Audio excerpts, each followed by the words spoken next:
Good morning, everyone. Thank you so much for being here today. I hope you enjoyed that little slideshow of some wonderful work that you all have done.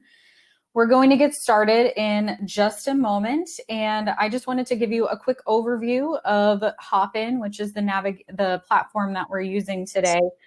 We are currently on stage, and that's the little camera icon in your menu. You'll also be using the Sessions tab, which looks like some people sitting around a round table, and that will be for the breakouts as well as the action groups. There's also the networking area, which is where you can go to be randomly paired with another attendee and kind of chat about whatever it is that you find in common, and you can actually choose to connect with them by using that feature. And that's like a speed networking where you'll be matched and paired up for about 5 minutes. We also encourage you to use the chat to engage today, as well as answer some of the polls that our wonderful intern Shantae has put together for us. So make sure you take over, look over all of those things, and I'm going to actually get us started here. Michael Halicki, the Executive Director of Park Pride, is going to share a little bit more about what he thinks are the important themes happening in parks in 2020. Excellent. It's good to be with you all today. Can everyone hear me okay? Well, great. Well, my name is Michael Halicki. I, as Kayla mentioned it, am the Executive Director for Park Pride. This has been a privilege for me to be in this role for the past 7 years. I will say that Park Pride has been a transformational experience for me. And I did want to kind of touch upon that because that kind of fits into our current world that we live in here today. I came to Park Pride with an interest in the environment and sustainability, and I had worked with other nonprofits that focus on those issues. And I was excited to move into the role at Park Pride as the executive director for an organization that I knew as a local parks champion. I live in the city, and as an Atlanta resident, I was very excited about being part of an effort to support and steward and improve local parks. At the time, I saw community building as part of Park Pride's work as kind of an added plus. It was in some ways a means to an end, and someone who cared about the environment in a way of making a difference locally. I thought this was an important part that I would learn more about all the communities around Atlanta and DeKalb, but it wasn't something that I was as familiar with. And I did, as I described, kind of see it as a means to an end. I'm here today not only because I'm passionate for the outdoors and the power of parks, but also because I've come to appreciate the power of community. Over time, I've seen firsthand how changes within the community are just as transformational and even more transformational than a walking track or a playground or a community garden. The change isn't just what you can physically see. The change is within the community. And that's something that isn't something that Park Pride does, but more of Park Pride works with each of you. And you're really the ones that are making this relevant and meaningful within your neighborhoods and your communities. So Park Pride's mission is to engage communities to activate the power of parks. Both communities and local parks are part of the magic of Park Pride. And that's why I'm here with you today, is really because of that connection. Speaking of, I'd be curious to find out why you're here today. So what made you decide to not sleep in or to postpone groceries or weekend errands? Why are you here and not outdoors enjoying the power of parks, for example? So I would encourage you to respond in the chat and to share your why. What made you decide to make time for Park Pride this morning? Why are you involved, not just in going to your local park, but improving and stewarding your park? So please respond in the chat. I'd really like to know why you're here.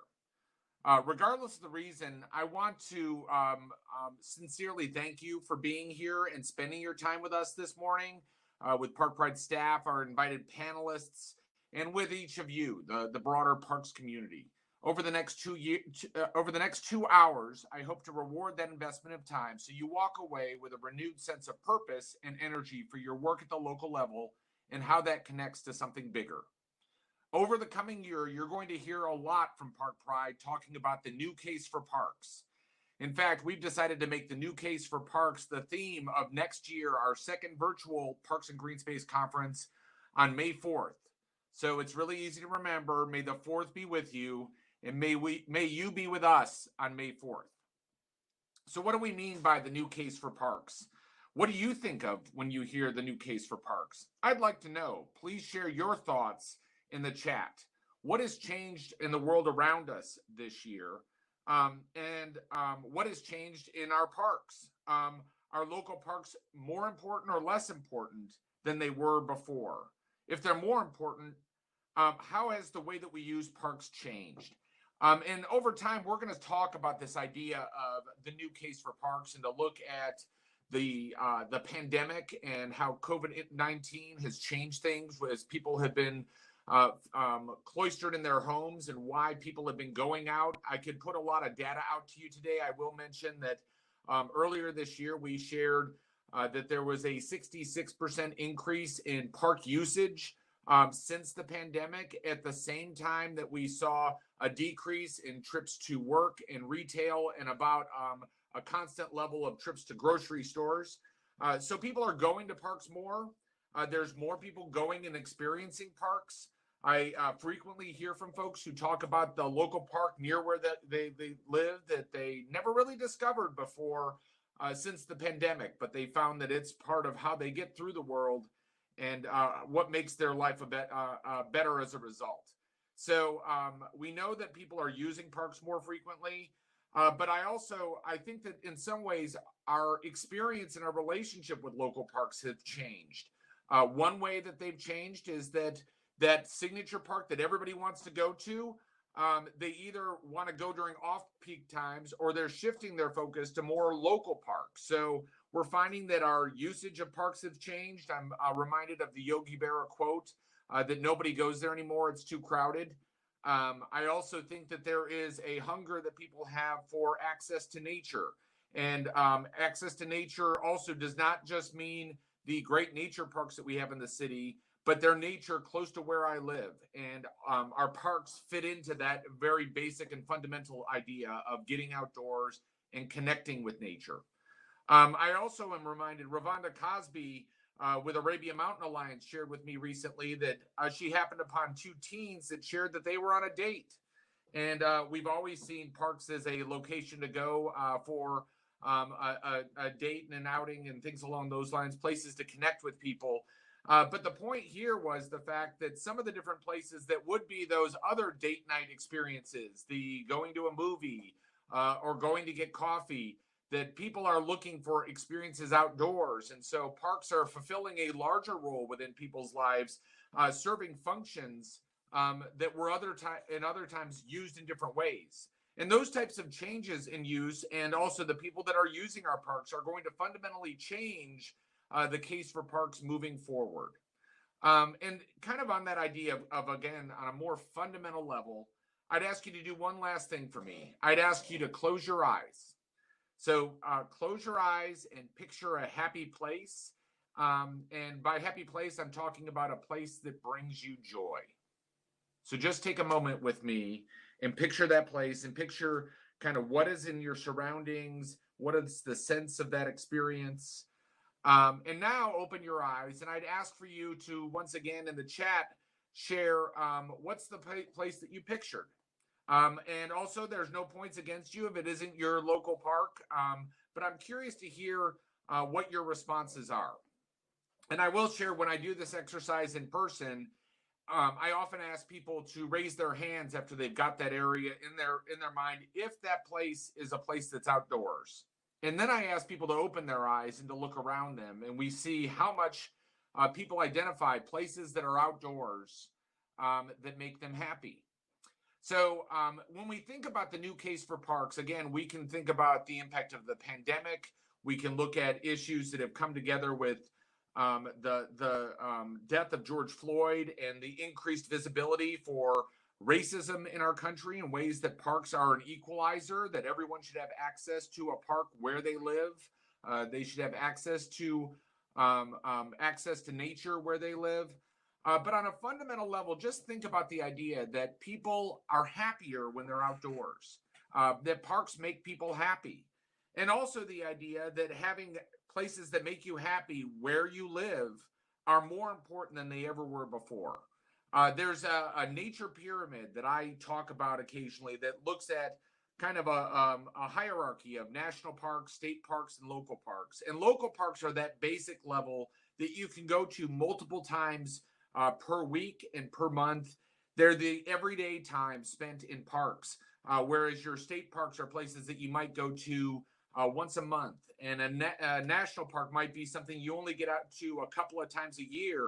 And places like the Grand Canyon, maybe it's a once in a lifetime kind of experience. But parks, local parks are places that you go to that are much more frequent. So when you think about all the things that are going on in the world around us, you think about all of the hardship that people have faced in 2020. You look at the hardship ahead as we work through the challenges of this pandemic. The idea of having places close to where we live that bring us joy are more important than ever before. And so if I leave you with one thought here today, it's the fact that you're a part of something locally making the world a better place for people where people live that makes them happier. And that's really the importance, as I see it, of the Friends of the Park groups. They're spreading joy and they're lifting people up. They're a way of building connections within your community and making your community better. And again, it isn't just the physical improvements to the park that might be by picking up trash. It might be from installing a community garden or doing a planting plan. But it's really the changes in the community that are making people feel connected, which also brings them happiness, but also having places that are reflective of the local community that make people, their lives better and make them happier. So that's really what, as I see it, our local park, Friends of the Park groups are all about. And that's really the role that each of you play. And my partners in the effort of spreading this joy and happiness are the great staff that we have at Park Pride. And I did want to take a moment to recognize all the folks on the staff that really pulled together to put this event together. Kayla Altland has really been the point person on this that's really done the heavy lift. Ellen Brundeman has helped to shape this, and this is a reflection of her vision as well. I also want to recognize Marlena McKay, who helped to pull all of this together and helped us with the technology. I've seen a lot of things over the past week that has affirmed my appreciation for all the folks that allow for a seamless platform so that we can connect. Rachel Marr is another one who's done great work and will be helping to facilitate these sessions. Allison Barnett. At this point, I'd like to turn it over to both Kayla and Ellen, our community building team, to share a little bit more about their thoughts for the day, as well as the importance of our Friends of the Park groups. So take it away, Kayla. And again, thank you all for being here today. I really feel honored and fortunate to spend time with you this morning. And thank you for the decision to spend your time with us. Thank you so much, Michael. I will definitely reiterate how grateful and appreciative we are that you're taking time this morning to be not only with us, the staff of Park Pride, but also with your fellow park advocates in the Atlanta and DeKalb region. So as Michael said, my name is Kayla Altland. I do know most of you, but I'm a program manager on the community building team. And I've been working with Park Pride for over about 2.5 years at this point, supporting Friends of the Park groups to help you make your park dreams a reality. And obviously, as Michael mentioned, with his support, as well as the other Park Pride staff that have been behind the scenes and that are here in the room, quote unquote, today, there have been a number of people involved in bringing this work together, as well as numerous community members, fellow Friends of the Park groups, other nonprofit partners that are supporting us by sharing their expertise. But I also wanted to call out Ellen Brunderman, my colleague, and let her introduce herself because she's really helped to make this program a reality. Hi, everybody. I'm Ellen Brunderman. I'm the Director of Community Building at Park Pride, and I am one half of your Friends of the Park program team. I'm just popping in to introduce myself and say thank you so much for being here. Thank you to our staff and our partners and our facilitators and everybody who's helped with this. And I will see you all later in the program. Thanks so much, Ellen. So just to get us started in thinking about some of the things that Michael was talking about, we really want to encourage you to take time today to connect with the other Friends of the Park groups and the Park Pride staff in the chat. So many of you have already been doing that, as well as encouraging you to come up on screen during the action group discussions or even be randomly paired in the networking area. We really want you to come away inspired by the work of the other park advocates here in Atlanta and DeKalb. And obviously, when you're ready to start implementing some of these strategies that are going to be explored in the big park meeting today, know that Ellen and I are always here to answer questions, provide guidance and encouragement for any of your park-related needs. And you can reach out to us at friends@parkpride.org. So just to kind of put a lot of the things that Michael said in context, I'd encourage you to kind of think about, if you were to describe 2020 in one word, put that in the chat so that we can kind of get a sense of how this year has been going for you and for your park and for your friends group. As Michael mentioned, 2020 has been a difficult year for many reasons, and parks are even more important than they were before for wellness as critical spaces in neighborhoods that foster thriving communities. The new case for parks, whatever that will look like, makes your work as advocates and stewards for these spaces, these local spaces of parks, trails, even more important than before.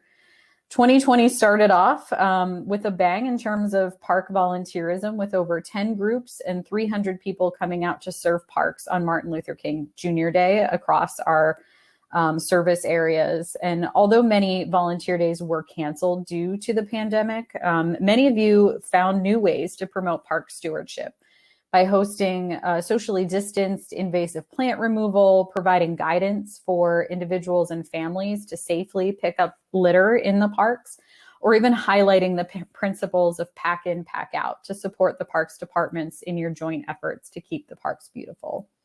So even though events were canceled, improvements were still made through Park Pride, even though events were canceled, improvements through Park Pride grants may have been delayed, or even, shifting communication to a new and virtual format.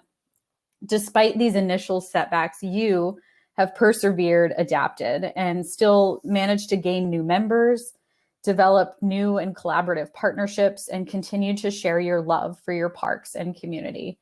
So I know that each and every Friends of the Park group that is part of the Park Pride family has gone above and beyond this year to respond to community needs. There are a few groups that I wanted to call out for their innovative work this year. That is not to mean that others of you haven't done that. So I totally encourage you to brag on your own group in the chat and or highlight the work of another that you've seen. And obviously, we want to make sure that throughout the day, everyone and their efforts are highlighted. So W.D. Thompson Park in DeKalb has continued to remove bags and bags of chaff flower throughout the summer months to keep this dangerous invasive plant from spreading, and has done that safely with COVID guidelines. Mosley Park realized that they could host a backyard meet and greet with legacy and new residents to continue building relationships and fostering understanding in their community and around their park.